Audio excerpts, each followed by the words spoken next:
Olá pessoal, chegamos hoje à nossa segunda aula sobre discretização temporal. Queria primeiro fazer uma breve revisão com vocês do que a gente viu na aula passada, bem breve mesmo. E aí finalmente a gente vai para o tópico 3, onde eu vou também brevemente explicar para vocês sobre esquemas implícitos de marcha no tempo. Bom, na aula anterior a gente cobriu os métodos de Runge-Kutta, em particular os métodos explícitos de Runge-Kutta, começando pelo Runge-Kutta 1, que na verdade é mais conhecido pelo nome Euler explícito, que possui primeira ordem de precisão e prescreve o seguinte, que a solução no nível n mais 1 é igual à solução no nível n, que é conhecida no processo de marcha, mais tal vezes du dt. Porém, esse du dt é calculado com base na solução un, não é isso? Ou seja, no nível atual da marcha. Lembrando que, como você conhece a solução no nível n em todos os pontos da malha, você consegue calcular o du dt em cada ponto, através da sua EDP, que vai dizer alguma coisa do tipo du dt é igual a menos a du dx, onde o du dx você calcula pela sua discretização espacial. E muito bem, passando para o Runge-Kutta 2, nós temos agora dois estágios, Essa sofisticação vai aumentando, porque a ordem do Runge-Kutta vai aumentando também, vai ficando mais preciso no tempo. Então, o Runge-Kutta 2 é de segunda ordem de precisão no tempo, e ele prescreve que, para calcular a solução no nível n mais 1, a partir da solução do nível n, você tem que primeiro calcular uma solução intermediária, chamada U', através dessa fórmula, baseado na derivada temporal da solução no nível n. E aí, tendo calculado o U' em todos os pontos da malha, você consegue então calcular o du dt dessa solução intermediária e aí aplicar essa fórmula para obter sua solução no nível seguinte. Muito bem, já o Runge-Kutta 3 tem 3 estágios, você precisa aplicar essa fórmula aqui. Então, a partir do UN, você calcula o U', a partir do U' e do próprio UN, você calcula o U', e a partir de UN, U' e U', você vai usar essa fórmula para calcular o U no nível seguinte da marcha temporal. Por fim, o Runge-Kutta 4 envolve 4 estágios, e te dá um esquema que é de quarta ordem de precisão no tempo. Normalmente você vai usar um Runge-Kutta 4 numa simulação em que você precisa bastante precisão para resolver a não estacionaridade do seu problema, Enfim, quando você tem interesse no transiente físico da solução. Primeiro passo, então, a partir de UN você calcula o U'. No segundo passo, a partir do UN do U', você calcula o U'. No terceiro passo, perceba que agora você não usa mais o U', Você só usa o UN e o U', para calcular esse U'. E finalmente, no último passo, aí sim, você vai usar de novo o U', o U', e o U', além do próprio UN, Com isso você calcula o UN mais 1. Ok? Vamos para frente? Aí a gente discutiu na aula passada também o método da autoanálise, aplicado para estudar a estabilidade desses métodos de marcha temporal. Eu vou revisar esse tópico de trás para frente, Então vamos lá para o final. Para analisar a estabilidade, a gente plotava a curva de difusão, representado pelo produto entre o espaçamento de malha H e a parte imaginária do ômega barra, onde vocês lembram que esse ômega, é quem governava a evolução temporal da nossa solução do tipo onda, que é assumida na autoanálise. Mas então, a gente plotava o produto H ômega barra I versus o produto HK, que estava dentro desse fator zeta. Então, lembrando aqui que o zeta era a função do HK, que indica o nível de resolução para cada onda de número de onda K, onde também o zeta tinha por argumentos o CFL e o número de von Neumann, que eram números adimensionais que representavam o passo no tempo ΔT, ou como eu chamei nesse capítulo a variável tal, normalizada. Então o CFL era o tal vezes velocidade de propagação A dividido pelo espaçamento de malha H. Já o número de von Neumann era tal vezes viscosidade μ dividido pelo quadrado do espaçamento de malha, H ao quadrado. Então esse tipo de gráfico nos permitia prever se chegava a acontecer antidifusão para algum número de onda K dentro da nossa simulação. Onde para essa análise você já tem que fornecer qual é a sua velocidade de propagação A, qual é a sua viscosidade μ, qual é o seu espaçamento de malha e qual o passo no tempo que você está pretendendo usar. Ou seja, para essa análise você já sabe o valor de CFL e o valor de von Neumann que você quer usar. Até o fim da aula eu vou mostrar para vocês esses gráficos aqui, Bom, antes de ir para o tópico 3, preciso relembrar para vocês as fórmulas do zeta, Que são fórmulas desse tipo aqui, onde o zeta é dado em função do parâmetro adimensional lambda-t e que contém a definição do nosso esquema de marcha no tempo escolhido.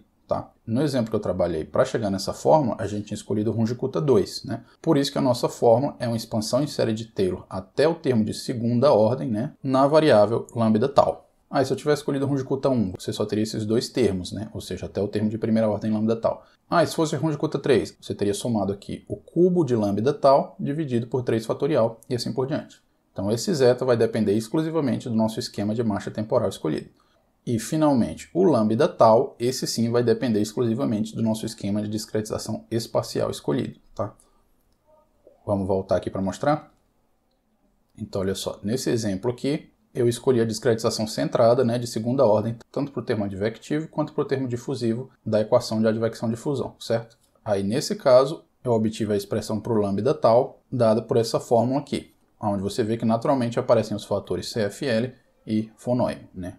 A fórmula do von Neumann aqui, né? A fórmula do CFL está mais para cima. Enfim, ambos são passos no tempo tal normalizado. Mas muito bem, perceba que esse lambda tal é função apenas de fatores adimensionais, né?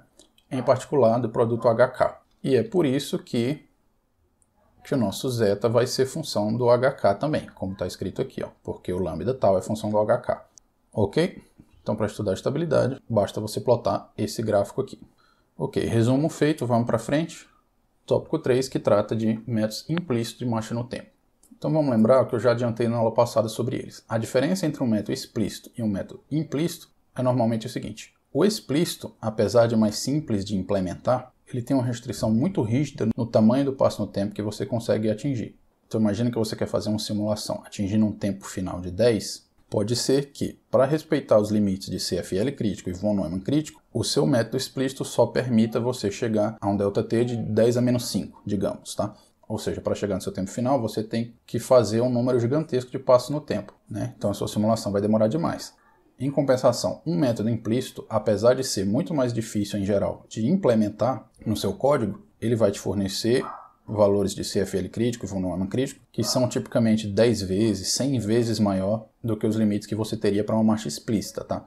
Em outras palavras, ele te permite dar um passo no tempo ΔT, que é 10 vezes maior, 100 vezes maior, e chegar à sua solução final mais rápido, porque aí o número total de passos no tempo também é reduzido para um fator de 10 ou 100, tá ok?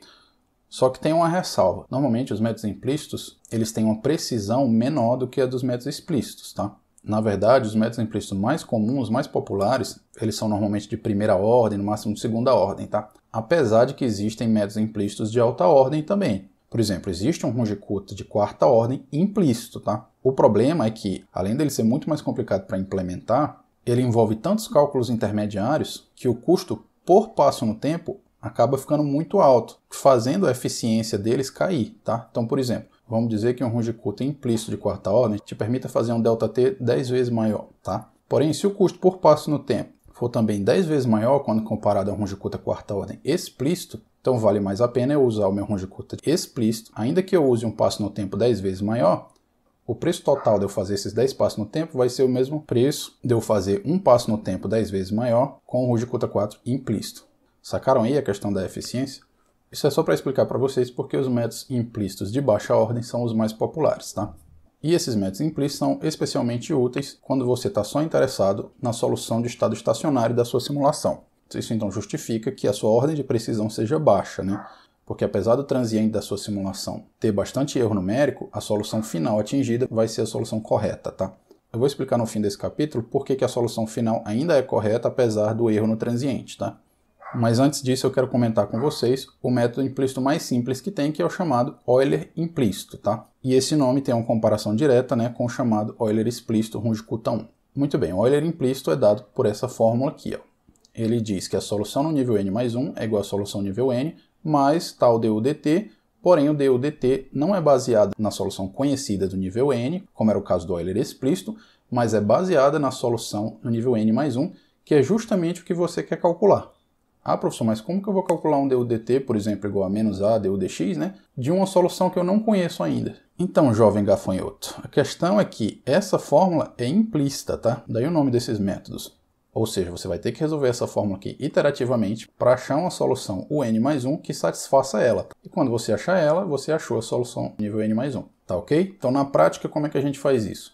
Bom, vamos supor que a gente está resolvendo a equação de advecção pura, né? Du dt igual a menos a du dx. Então, o nosso du dt aqui, usando o nosso esquema centrado, ele vai se transformar nisso daqui, ó, né? Aplicado a um ponto J da malha. Perceba que aqui no parênteses eu usei a solução desconhecida ainda, né? Aí o que eu faço agora? Eu vou passar tudo que é desconhecido para o lado esquerdo e deixar tudo que é conhecido para o lado direito. Na verdade, só tem uma coisa conhecida, né? Que é esse uj no nível n. Então, eu chego nessa relação aqui, né? Onde esse fator gama é dado por essa fórmula. Na verdade, está faltando um sinal de menos aqui, se você fizer as contas, tá? E aí você percebe que a sua solução no ponto da malha J está conectado à solução nos pontos vizinhos, né? Ou seja, para resolver isso aqui, você vai ter que montar um sistema global envolvendo todos os pontos da malha. Como é que a gente faz isso? Bom, você aplica essa equação para cada um dos pontos J da malha e monta um sistema de equações, tá? Em termos matriciais, o seu sistema vai ficar assim. Tá ok? Então essa linha central corresponde à sua equação lá, aplicada ao ponto J. Essa linha superior corresponde a ela aplicada no ponto J menos 1 e essa linha de baixo no ponto J mais 1. Então a reticências indica que você aplicou ela para todos os pontos da malha. Então veja bem, do lado direito é a solução conhecida e esse vetor que você quer descobrir resolvendo esse sistema linear é a solução no nível desconhecido, tá? Fica um pouco mais complicado no primeiro ponto e no último ponto, né? Porque você tem que adaptar essa sua equação para levar em conta as condições de contorno, mas tendo feito isso, é uma questão de resolver um sistema linear iterativamente, tá? Aí é o seguinte, pessoal. Esse esquema parece muito simples, né? Mas veja que eu mostrei para vocês aqui o esquema implícito mais simples que tem para resolver a EDP mais simples que tem, que é a advecção pura, e em uma dimensão, né? Agora imagina resolver as equações de Navier-Stokes em 3 dimensões. A dificuldade é considerável até para escrever o seu sistema linear, tá? Quanto mais para resolver ele iterativamente de uma forma eficiente, com processamento paralelo, né, etc. Mas ainda assim, tá? Todo o código CFD que se preze, especialmente os pacotes comerciais que são usados na indústria, já vão ter isso implementado, tá? Então, para o usuário é só uma questão de clicar numa caixinha lá e marcar, eu quero usar um solver implícito, tá? Então, muito bem, eu quero mostrar para vocês agora por que a solução de estado estacionário obtido com um esquema implícito, que é de baixa ordem e, portanto, compromete a solução do transiente, ainda assim corresponde à solução correta do estado estacionário, tá? E eu vou mostrar isso para vocês introduzindo o conceito de pseudotempo. O que é o pseudotempo? Eu represento ele com esse T estrela, né, para diferenciar do tempo físico que seria o T. Então, o que é o T estrela? É como se fosse um tempo numérico, porque a sua solução numérica durante aquele transiente, de repente, vai estar tão contaminada pelo erro que ela não tem nenhuma semelhança com o transiente físico do problema, tá? Então, estou chamando esse tempo de T estrela. Aí é o seguinte, vamos pensar, por exemplo, nas equações de Euler compressível, né, em 3D.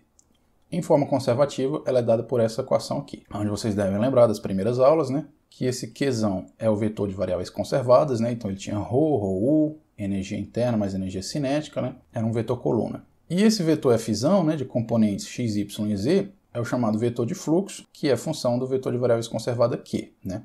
Dado Qzão, você consegue calcular todos os componentes do Fzão. Então, muito bem. Vamos chamar a solução de estado estacionário dessa equação física de Q estrela, tá? A gente sabe que para ela ser solução do problema estacionário, ela tem que obedecer isso daqui, ó, onde o F estrela é o F do Q estrela, tá ok? Tranquilo, né? Aí o que vocês têm que perceber é o seguinte, suponha agora que eu tenho uma equação diferente, tá? Que evolui conforme o pseudotempo, T estrela. Daí, quando eu analiso a evolução dessa equação no tempo e espero ela chegar até uma solução de estado estacionário, vai acontecer que, por definição, se eu continuo marchando no tempo, a minha solução não vai mudar, já que ele já atingiu a solução de estado estacionário. Ou seja, nesse momento, dq dt estrela vai ser zero. Significa que eu cheguei numa solução Q, tal que df dx mais df dy mais df dc igual a zero. Ou seja, a minha solução Q obedece uma equação desse tipo e, portanto, ela só pode ser o Q estrela, tá? Então, resumindo, né, pessoal, isso era só para explicar por que um esquema implícito, apesar de te fornecer um transiente contaminado pelo erro, consegue te entregar ao final uma solução estacionária que corresponde à solução física de estado estacionário, ok? Agora, se você estiver realmente interessado no transiente, provavelmente você vai optar por um esquema explícito, tá? Porque apesar dele te restringir a usar um ΔT de 10 a menos 5, vamos dizer, é provável que você de fato queira uma resolução temporal do seu transiente físico do problema, tá? Então você vai ter que pagar um preço mais caro pelo que você está querendo. Tá ok? Então, em termos de teoria é isso. Vamos agora para a parte prática da nossa aula. Então, vamos aqui para uma rotina MATLAB, que é bem semelhante àquelas que vocês já conhecem, tá? Ela resolve a equação de advecção com difusão, usando aquele esquema Puind beta genérico, né? Porém, nessa aula a gente vai manter o beta igual a zero, para simplificar. E ela tem também a parte difusiva usando o esquema centrado, tá? Em termos de condição inicial, ela usa aquela solução do tipo onda que a gente já vem usando, né? E lá na rotina main, você tem que escolher velocidade de advecção, viscosidade μ, o beta mantém ele igual a zero, tá? O domínio não precisa mexer nele, tá? Vamos fixar que a gente está usando 100 elementos, né? Ou seja, 101 pontos, incluindo o primeiro e último da malha, levando em conta que o domínio é periódico. Tempo de simulação indo de 0 a 2. E o ΔT, que eu chamo de tal, vamos usar por enquanto 5 vezes 10 a menos 3, tá? O que tem diferente aqui é que ao invés da gente usar a caixa preta de integração temporal, ou seja, o DE45, a gente vai implementar os esquemas Runge-Kutta que aprendemos. Na verdade, essa rotina vai ter os Runge-Kuttas de 1 a 4, e aqui você escolhe qual é o ID do Runge-Kutta que você quer, de 1 a 4, tá? Então deixei aqui no Runge-Kutta 2. Deixa eu mostrar para vocês onde é que está o Runge-Kutta. Antes de chegar lá, eu queria mostrar para vocês que eu coloquei aqui para ele mostrar para a gente o valor do CFL e o valor do número de von Neumann calculado com base nos parâmetros ΔT, A, IH e Mi também, né? Que a gente escolheu para a simulação. Só para a gente ter uma noção de quantos esses números vão dar. Então, muito bem. Aqui você escolhe se quer a animação 1 ou só o resultado final 0. Limite vertical dos plots da animação, né? Aqui a condição inicial. E finalmente a gente chega na parte de integração no tempo. O que eu faço primeiro? Bom, primeiro eu quero calcular o número de passos no tempo inteiros que eu preciso para percorrer o meu ΔT total. Tá? Então vou dividir esse ΔT total pelo meu passo no tempo prescrito. Essa fração em geral vai dar um número quebrado, né? E aí eu arredondo ele para baixo, tá? Então estou chamando de Nzão o número de passos inteiros que eu preciso dar antes de chegar no meu tempo final.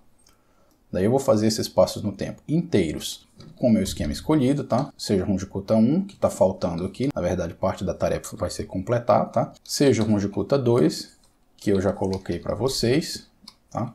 Seja o Runge-Kutta 3, que vocês também vão preencher, ou seja o Runge-Kutta 4, que eu já coloquei também, tá? E aí, depois de terem sido concluídos os passos no tempo inteiros, você vai fazer o último passo no tempo, que no caso tem um valor ΔT, que no caso vai ser melhor do que o valor tal que você prescreveu, né? Como que eu sei o valor desse dt? Simplesmente você vai subtrair o tempo total da sua simulação, menos o número de passos acumulados que você já fez, tá? E aí, o que eu faço em seguida? Bom, eu faço esse passo no tempo pequenininho, aplicando o Runge-Kutta 4, que é mais preciso que todos os outros, né? Então não vai gerar problemas adicionais para o nosso resultado final. E aí, finalmente, eu ploto esse resultado final, tá ok? Vamos olhar aqui o Runge-Kutta 2. A fórmula é a seguinte, ó. Eu vou variar nzinho de 1 a nzão, né? Onde nzinho vai ser justamente o índice do meu passo no tempo atual, dentro do loop. E aqui eu estou aplicando aquelas fórmulas do PDF, né? Vamos comparar? Tá aqui o Runge-Kutta 2, ó. Então, primeiro eu vou calcular o U1 estrela, né? Que é o UN mais tal sobre 2 vezes DU/dt calculado com o UN. Então, tá aqui, ó. U1 estrela é igual a UN, que eu estou chamando de UINI, né? Daqui a pouco eu vou explicar por que ele é o U inicial. Mais tal sobre 2 vezes DU/dt calculado com base no UN, tá? Perceba que o meu DU/dt é justamente essa minha rotina aqui, ó, que calculo o DU/dt a partir das derivadas espaciais, né? Então eu dou como argumento para ela a solução do nível desejado e ele já vai me retornar o DU/dt em todos os pontos, tá? Então, quando eu estou fazendo essas somas aqui, eu estou trabalhando com todos os pontos no espaço da minha solução, tá? Então, muito bem. O meu segundo passo é o n mais 1, né, que eu chamo de u final, o fim, é igual a un mais tal vezes DU/dt, porém agora calculado com o U estrela 1, tá ok? Então, aqui eu faço um update do plot da minha animação. E antes de iniciar o próximo nzinho do loop, eu digo que o meu U inicial é igual ao U final, onde o U final é esse que eu acabei de calcular, né? Ou seja, no início da próxima simulação, esse UNI vai ser o UN mais 1 que eu calculei na iteração anterior do loop, tá certo?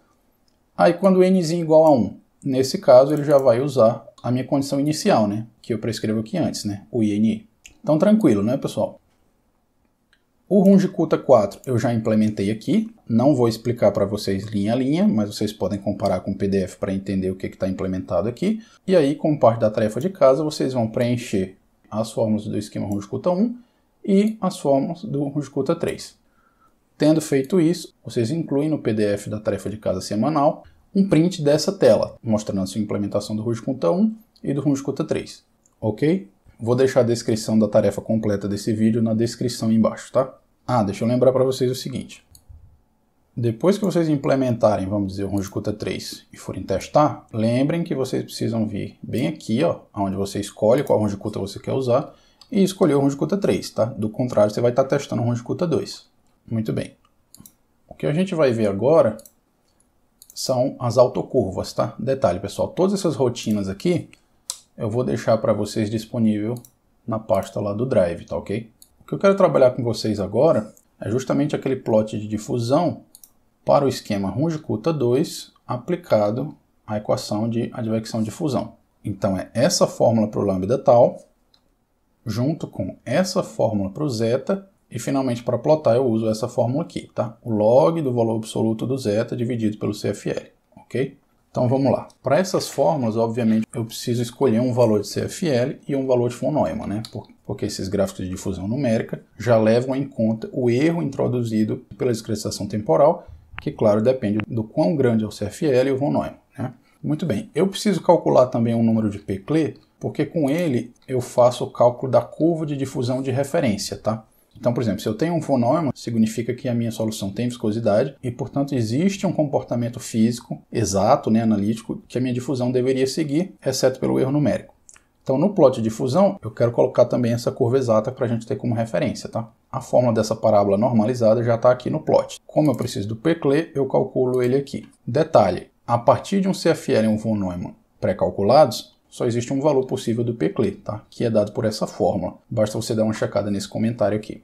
Então, muito bem, eu preciso calcular essa fórmula aqui para uma série de valores HK. Então, eu vou primeiro gerar o meu vetor de valores HK, usando essa função MATLAB Linspace, que simplesmente me retorna um vetor espaçado com, no caso, 1000 pontos, variando de 0 a π, né? Que é o domínio tradicional para o produto HK. Finalmente, com esse vetor de HKs, eu consigo calcular o meu lambda tal, que eu puxo lá do meu PDF.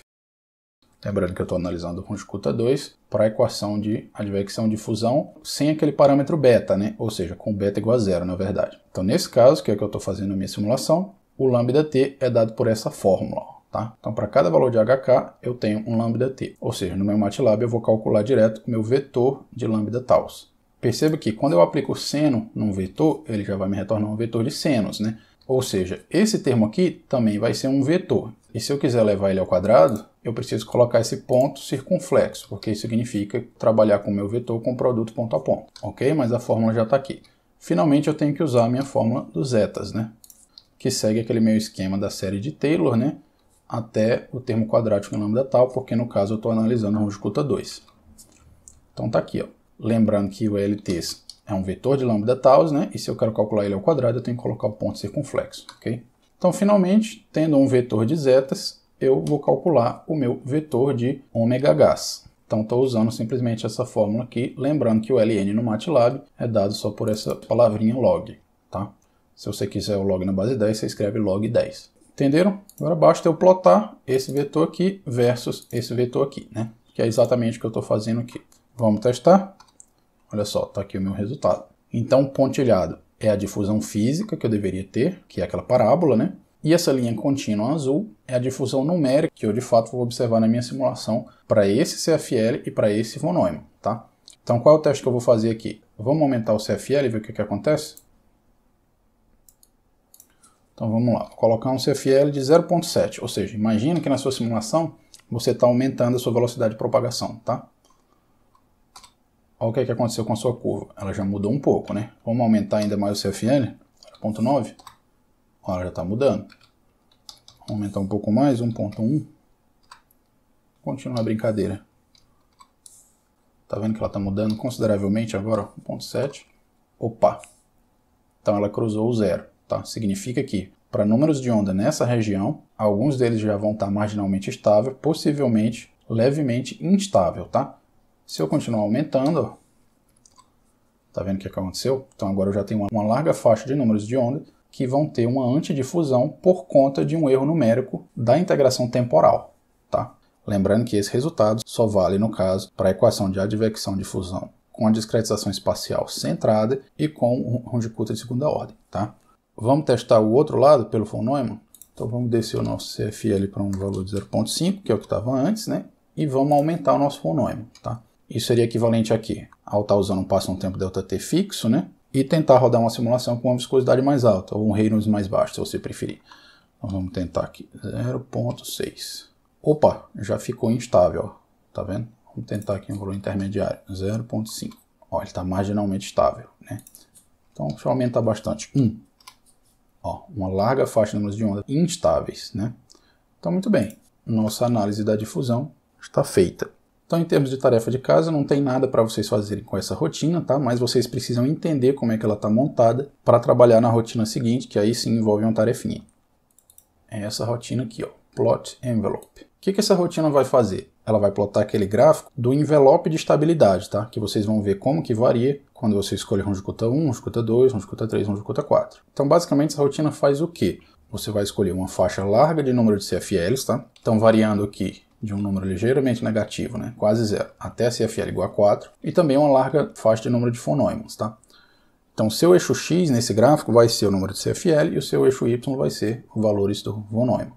Aí é o seguinte, para cada ponto desse seu gráfico, né, ou seja, para cada par X igual a CFL, Y igual a fonôimo, você vai calcular toda a faixa do produto HK variando de 0 a π, ou seja, é como se você estivesse fazendo esse gráfico aqui para aquele ponto, né, que é um valor específico de CFL e fonôimo, e uma vez internamente tendo calculado todo esse gráfico, você só vai pegar o ponto dele que é mais positivo, tá? Ou seja, para esse gráfico aqui, o valor mais positivo de Y é o próprio zero, né?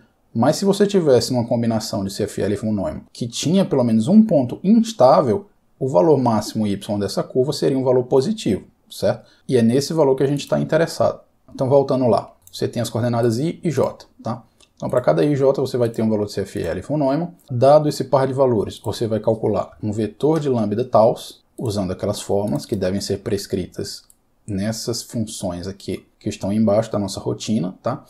E com o vetor de lambda tals, você vai calcular o seu vetor de zetas, tá? Portanto, você vai ter que escrever também essa outra rotina aqui dos zetas, ok? Então, muito bem. Tendo o seu vetor de zetas, você vai calcular o módulo deles, vai tirar o log e vai dividir pelo CFL, né? Então, isso vai te dar o seu vetor de ômega-H, que são, né, os valores y da curva que a gente calculou anteriormente. E aí, para essa curva inteira, você vai pegar o valor máximo dele, ou seja, o ponto y mais positivo. É esse ponto máximo que você vai atribuir ao seu ponto IJ do envelope, tá? Então imagina, se você fosse plotar isso aqui direto, o que você obteria? Um campo escalado tipo montanha, né? Onde regiões de altura positiva indicariam combinações de CFL e von Neumann, que fornecem uma solução instável, né? Enquanto regiões de altura negativa representam combinações CFL e von Neumann, para as quais sua simulação permanece estável.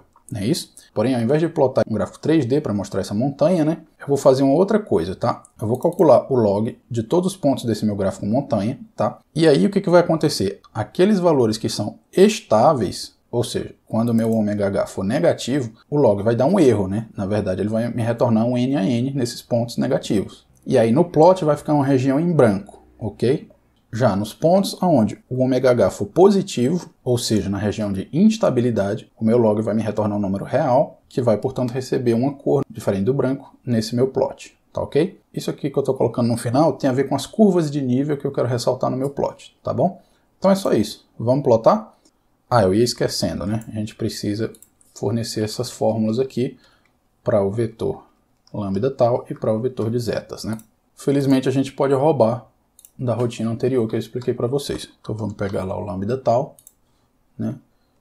E finalmente vamos pegar o nosso fórmula do zeta. Então é isso. Lembrando que o que eu puxei aqui foi para o Runge-Kutta 2, né? Então vamos testar? Tadã! Às vezes ele demora um pouquinho, né, para gerar esse plot, mas está aqui, ó. A região branca que eu falei é onde o meu log retorna N a N e, portanto, corresponde à região estável. Então esse é o meu envelope de estabilidade.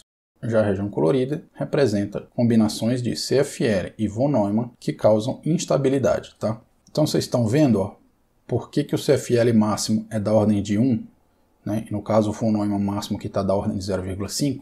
Então na prática são valores de ordem 1, tá? Que a gente encontra. Mas esse diagrama depende não só da nossa discretização espacial, tá? Por exemplo, se eu estivesse usando um beta upwind, provavelmente eu teria uma região de estabilidade maior, tá? Porque o beta ajuda a estabilizar, né? E é claro, esse diagrama depende também da sua discretização temporal escolhida, né? Vamos mostrar o resultado do Runge-Kutta 1? Para isso eu só precisaria mudar aqui, né? A minha fórmula dos zetas. Ter só o termo lambda tal de ordem 1. Vamos calcular. Aqui, ó. Então você vê que o meu diagrama de estabilidade é menor para o Runge-Kutta 1, né? Então parte da tarefa de casa de vocês vai ser fazer esses diagramas para o Runge-Kutta 3 e para o Runge-Kutta 4. Além do 1 e 2 que eu já estou fazendo aqui. Então vocês incluem no PDF com as respostas da semana, né? Esses 4 plots, tá? Mas enfim, o resultado que vocês vão chegar é que o Runge-Kutta 3 e o Runge-Kutta 4, além de serem mais precisos, né, eles também possuem um envelope de estabilidade maior, né, e, portanto, permitem que você trabalhe com passos no tempo mais largos. Então, deixa eu botar aqui, lambda tal ao quadrado dividido por 2 fatorial, né? Eu vou botar até assim. Um detalhe, pessoal, lembrando que a gente está trabalhando com vetores, né, então tem que botar ponto circunflexo. Então, muito bem, voltamos ao nosso Runge-Kutta 2. Vamos testar esse envelope aqui na nossa simulação? Vamos deixar nesse cantinho aqui, tá? Bom, com esses parâmetros iniciais, né, que a gente vai testar, o nosso CFL está dando 0,5 e o nosso fonômeno está dando 0,4, né? Vamos ver se a gente está rodando de fato o Runge-Kutta 2, né? Tá assim, tá aqui ele escolhido. Ok. Então, para esse espaço no tempo que eu escolhi, o meu CFL está dando isso e o meu fonômeno está dando isso, tá? Vamos testar aqui o que acontece quando a gente aumenta o CFL, tá? Ou seja, no momento eu estou no CFL 0,5, ou seja, eu estou nessa linha vertical aqui, e o fonômeno 0,4 é essa linha horizontal, né? Então eu estou nesse pontinho aqui, certo? Vamos ver o que acontece se eu deixo o meu fonômeno fixo e aumento o meu CFL até ele dar 1,5, tá? Então vou para esse pontinho aqui que deve ser estável ainda. Então para eu aumentar só o meu CFL, eu vou aumentar a minha velocidade, tá? Note que se eu aumentasse o meu ΔT, eu ia aumentar tanto o CFL quanto o fonômeno, né? Então, como o CFL é diretamente proporcional à velocidade A, eu vou multiplicar o valor atual dela por 1,5, né, que é o CFL que eu quero atingir, dividido pelo 0,5, que é o CFL atual, tá?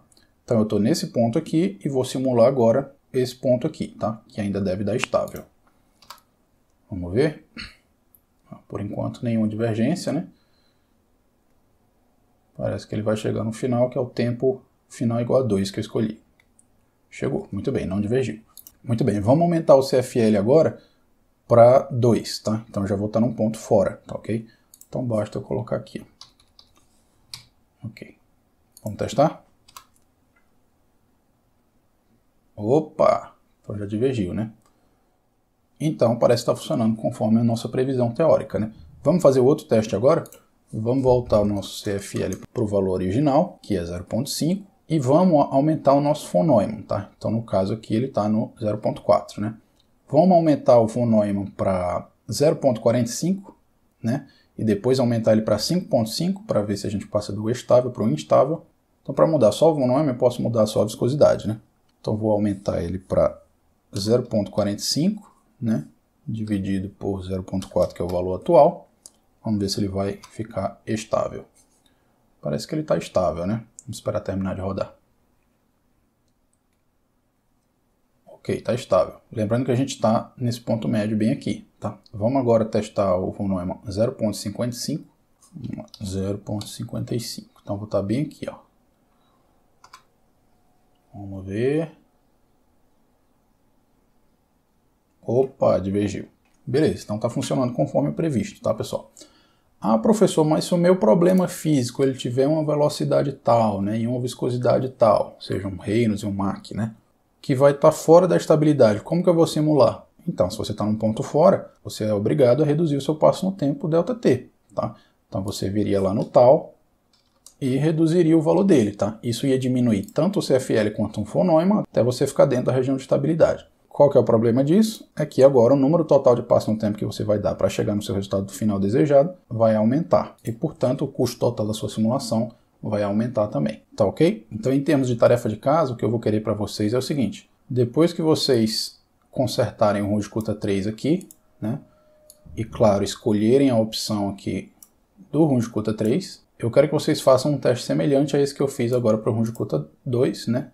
Analisando esse diagrama. Mais especificamente, eu quero que vocês façam o seguinte. Escolham parâmetros tais que o número de fonômeno vai ser fixado em 0,4 e aí você ajusta um CFL que seja próximo da borda de estabilidade, mas pelo lado estável, e um outro número de CFL que também seja próximo da estabilidade, mas pelo lado de fora da margem, né? Similarmente que eu fiz ao Runge-Kutta 2 agora, né?